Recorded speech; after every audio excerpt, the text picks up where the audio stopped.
Ce verset était valide pour le 1er siècle, mais nous pouvons voir qu'il peut nous servir encore à notre époque, puisqu'il suit la même logique.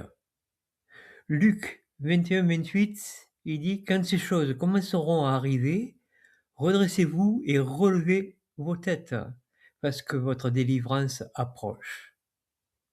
Les chrétiens du 1er siècle ont vu le début de la grande tribulation, c'est-à-dire qu'ils ont vu ces choses qui commencent à arriver.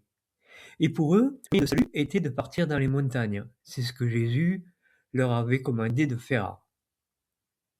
Pour nous, aujourd'hui, il en est de même. Les choses commencent à arriver dans les 1260 jours, et en voyant ces choses, nous pouvons relever la tête, parce que l'enlèvement est proche.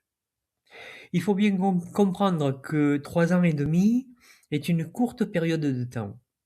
Avec discernement, nous pouvons voir le début des 1260 jours. Mais arrivé à la fin des 1260 jours, les choses sont plus visibles. Et c'est là que nous pouvons regarder et relever la tête. Ce verset nous demande aussi de regarder ce qui se passe en relation avec les prophéties. Parce qu'il faut discerner quand ces choses arrivent, et pour le voir, il n'y a qu'un moyen, c'est d'étudier les prophéties. Le livre de la Révélation dit à ce sujet: « Heureux ceux qui lisent et observent les prophéties de ce rouleau. » En effet, il faut se tenir prêt pour le moment de la venue de Jésus.